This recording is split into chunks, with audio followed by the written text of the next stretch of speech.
Warm greetings from TNV Academy. Today in this session we are going to discuss about performance evaluation, which comes under clause 9 of ISO Management System Standard. Before we start the session, let me tell you about the key takeaways of this session.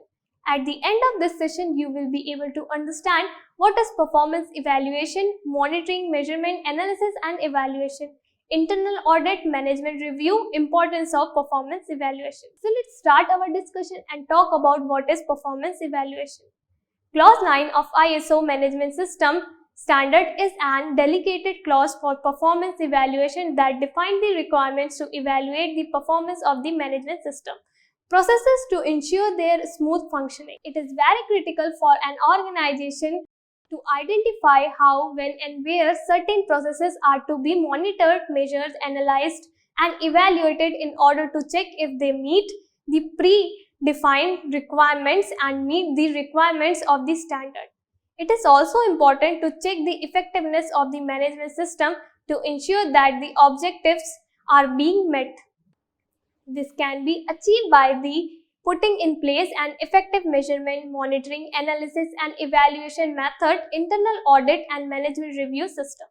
Clause 9 specifies the below mentioned key requirements which are to be met and effective performance evaluation. First, how, when and what result will be monitored and measured. Second, which method are to be adopted for monitoring and evaluation. Third, is an efficient internal audit system in place. Fourth and last one is the management system being reviewed by management at planned intervals. Performance evaluation is the critical check step in the plan, do, check, act cycle, and it only through this step that you can determine if your management system is functioning properly or if changes are needed to meet the requirements. Now let us talk about the next step in performance evaluation. The whole purpose of the first subsection on performance evaluation is to have the organization first determine what in their processes need to be measured, how and when to measure this aspect of the process, and finally when the analysis and evaluated the measurements. By doing this, you can continually monitor the critical aspect of your processes. This can informate process owner whether the process is functioning well. For example, using the accuracy of the inventory management in the purchasing and stock control process as a critical indicator of the stock control.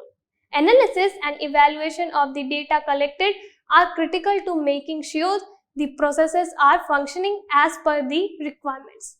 This analysis is an important part of the process.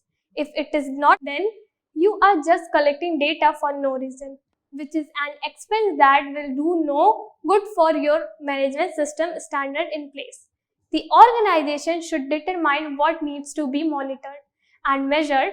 It must also determine the methods for monitoring, measurement, analysis and evaluation needed to ensure valid results. When the monitoring and measuring must be performed. Also, when the result from monitoring and measurement must be analyzed, evaluated, the organization should also evaluate the performance and effectiveness of the quality management system. It must retain appropriate documented information and evidence of the result. Now let us move forward and discuss about internal audit. Internal auditing is an independence exercise designed to add value and improve an organization's operations.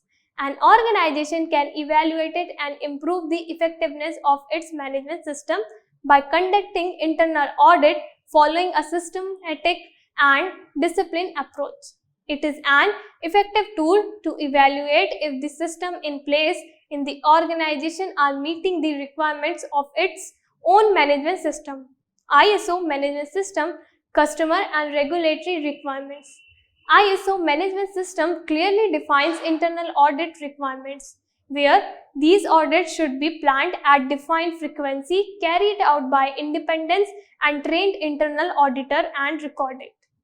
And now finally, let us discuss about management review. The last requirement of this clause is that the top management of the organization should review the organization's management system at planned intervals. This will ensure the management system's continuity, sustainability, adequacy, effectiveness, and alignment with the strategic direction of the organization.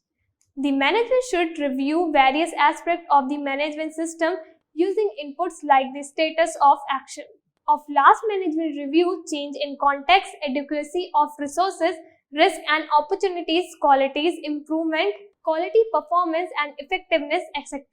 And derive outputs like opportunities for improvement, changes to management systems and resources needs. We have now come to the conclusion of this session. In case you have any queries and questions regarding today's topic, then please feel free to put in the comment section of the video and we will be really happy answering them. Till we meet next, is best wishes from TNV Academy.